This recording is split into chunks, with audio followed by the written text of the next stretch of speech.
I'm going to show you how to make these Ali Abdaal thumbnails for free inside of Canva. So let's just skip this intro. Let's get to it. So let's start with the easy thumbnail, and then we will get to designing this one. You're going to learn something here. So now for this, we obviously need a shot of ourselves doing this, which I took, and also notice how he is very well lit. He's got a nice background there. So I did that myself. Did a little pose like that. We'll increase the size here, and perfect. And also worth noting that I did use Lightroom to kind of brighten up the exposure and things like that. You can use Adobe Lightroom for free on your phone if you want, or any kind of photo editor. But there we go. We have a good starting point. Now, easy enough. We should be able to just add text to do the $27,000. And then he has shadow behind his. So with our text selected, we're going to click on Effects.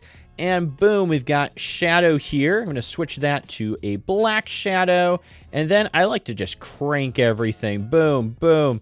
100% transparency. There we go. Now, the next thing we need to design is the little app icon things here. And this is actually pretty easy to do inside of Canva as well. So all you got to do is go to Elements over here and then click on the shape. Switch that color to white. Then we just got to drag it over here, make a little box here. His are like kind of like long in length like that. So we can copy that. And then all we got to do is just find different icons that we want to add. So here he has like a podcasting one. So just go over here to Elements and search podcast, click see all, and then obviously avoid the premium ones unless you do have a paid version of Canva. Now it looks like a lot of the ones he's using are part of the premium ones. So we'll just pick a different one here. So we'll just grab this one. It's a bit colorful. We'll add that. We'll just shrink it down here in size like so. Boom. We've got our own little one here. And then we just got to duplicate this process over and over. And what I can actually do is just click on the shape and duplicate so it's all the same size and just drag these around, rearrange them, and then just search up different elements that we want to add. So community, because he has like a community one, we just search for something like that. Here's a nice free community one. We'll shrink that down, put it in the box. And then through the magic of the internet, bam, we have it done. The thumbnail's complete. And maybe one last thing I would change is you notice I've got this lamp here and it's like perfectly blending in with my little elements there. What I can actually do is click on this. I'm gonna click edit. I'm gonna go to adjust, and I'm gonna select area, and I'm gonna select the background. This should be a free tool. If it's not, I apologize. But by selecting the background, I can actually turn the whites down, which will affect that, and then I'm still there. And what I could even do too is I'm gonna select the foreground here, which should be the front. I can even brighten myself up a bit. Make sure I stand out from the background there. But there we go. We have recreated this thumbnail. Now, the bigger challenge is going to be this next thumbnail because there's a lot going on here. A lot of Photoshop trickery here, but we're going to explain it in simple terms so you can recreate this. Now, one of the key things I want you to notice is, for one, yes, well-lit photo. Again, he's very well lit, but notice blue background here. And then he's also wearing this orange shirt. What he's doing here actually is something called complementary colors, which is when you have a color wheel, using colors that are opposite to each other, like blue and orange, make an image really pop and are also just really nice to look at and stand out. So with him having this as an orange shirt, I don't even know if he's wearing an orange shirt in the video, but just by having blue and orange, it really pops out. But also what we see here, we've got these, you know, Shopify and Stripe and things, but this one, X, it's behind him. So he has elements in front and behind of him. So there's some cool 3D-ness to this. So let's create it. So obviously starting with a well-lit photo, I'm going to go to uploads and add this image of myself.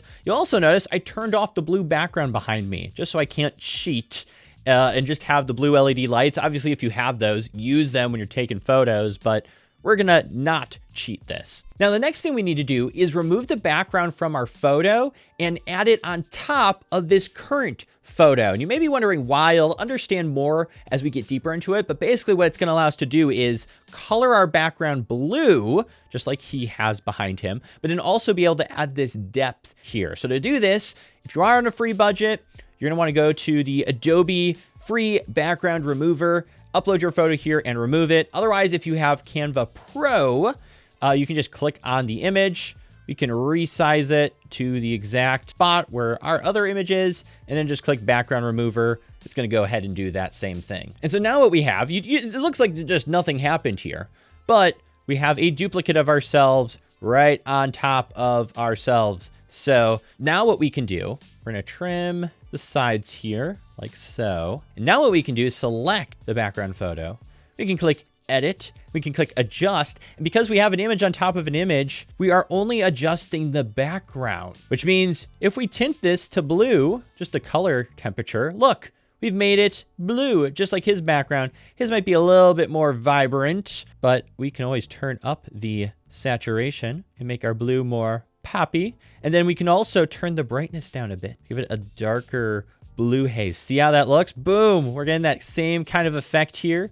That is awesome. Now, the only unfortunate thing is I'm not going to be able to probably change the color of my shirt. I don't think I'm going to be able to necessarily select that. Sometimes in Canva, you can go down to color edit and actually have these colors here and be able to adjust the brightness and hue of different colors selected, but that's not going to work in this case. So if you really want to achieve this, go out and buy an orange shirt and then change the background blue. So we're not going to be going with the complementary colors. Fortunately, we can't change that color. But let's get into the rest of the effects here. How do we create these Shopify stripe things? And also, how do we get the X thing behind ourselves? Let's do it. So if we zoom in here, you notice it is a curved edge here. And then we got like layer, layer, layer, and it actually fades out as it goes back. So to do this, let's go to elements and let's add just the square image in, and we can align this over here, increase the length, and then switch it to white. And then what we want to do is with the box selected, you want to click up here, which is the corner rounding. And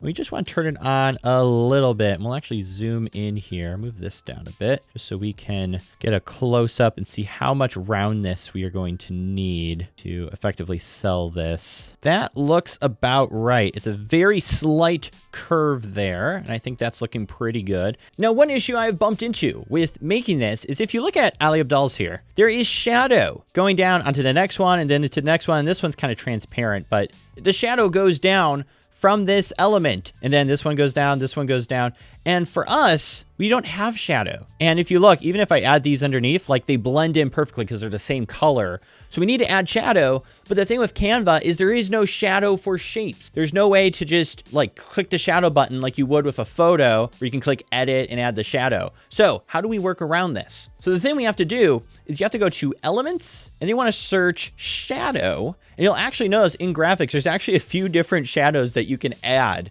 Now, if we're on a free budget, you want to click the filters and then click free, and then get off the filters, and you'll have all the free shadows that we can actually add to our photo. For now, I'm just going to choose maybe this one here. There's some shadow. We're going to rotate it full 90 degrees here, and then we will add it, try and line it up here like so. We'll just leave it there for now. And then we're going to change the position, go backward. There we go. It's underneath. Now we're going to drag this one up, and we're going to also pay attention to how they do it here. So it's just a little bit over like that. And then we'll move this position backward and then backward. There we go. There's the shadow. So we have a layer of one shape on top, shadow, shape on top. So the shadow is sandwiched between the two shapes in the position section. Now that is quite a bit of shadow, so let's move it back. We just kind of want enough there to where it's noticeable that that is, there is another shape here. So we'll play around with that a bit.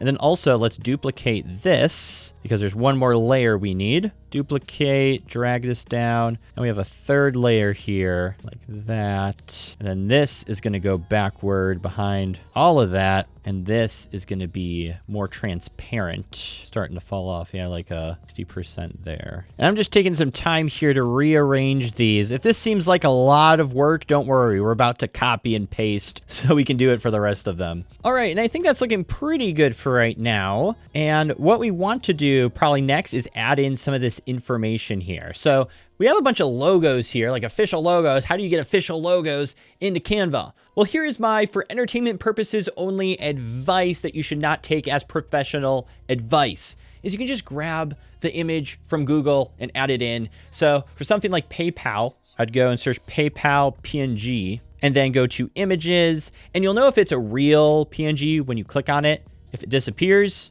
into the white, and then you see the white and gray squares, you know it's a real PNG. And I think it's just, he has like an app icon there. So let's do PayPal PNG app, which I'm not seeing his one in the options. Well, you know what? Let's just go with this one. Let's save image here. There we go. And let's add this to the image here. Then we want to add the PayPal text. And that is like a gray text, and it's also very thin. So let's switch the color to gray. And let's try and get the font right here as well. That looks pretty close. This Roboto actually looks pretty close. I think I'm going to roll with that. Then we want to add the price. Then there's also 3M ago, like 3 minutes. So let's just duplicate this, move this over, 3M ago. And there we go. That is pretty darn similar. We could probably make a few adjustments there, but let's just roll with it. I think that's probably close enough. And now let's simplify this process. Let's not try and recreate that again.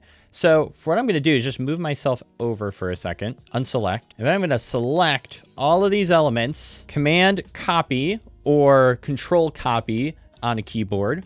Then I'm going to move myself back, and then we are going to Command V. We're going to move this to down here. Looks like roughly about there for the other one here for Shopify. Command V again. Move this one down here for this one, and then Command V for the X one that we will add in a bit. Now we just got to update the app icons, which with the power of the internet, boom, everything's been changed. And now the last part that we're going to need here is getting this X icon behind us. And the way you do this is just positioning. So we just need to essentially grab all this, and we need to change the positioning of all of this backward, and then just bring forward once. So that way, and this is where that double image comes into play. Not only can we adjust the background, we can reline ourselves up, and there we go. Now that is getting covered up and is behind us. Looks like his is a bit higher up. Let's just grab this all and drag it up a bit. And then maybe one last touch is selecting ourselves and going to adjust here and maybe increasing the brightness a bit. His is very, popping from that background. There we go. Brightness is up. Maybe turn the whiteness up a bit. And I'm also going to see if I can make this blue background a bit more blue. Going to go through the filters here and see if I can find a really good blue filter. And this Aria one, this was before, this is after. That really enhances the blue there. And I also just realized that when I actually increase this image to full width, these icons are way too small. So through the magic of the internet, boom, there we go. Now we literally have recreated this thumbnail almost perfectly. Now, 2 more things. Number 1, you need to pay rent for this free tutorial by clicking the subscribe button and then also heading over to our email list that is linked in the description. That's going to give you YouTube tips to help you get more clicks on your videos. So do those 2 things. And if you want to watch all of this series to really improve your thumbnail skills, wow, check it out.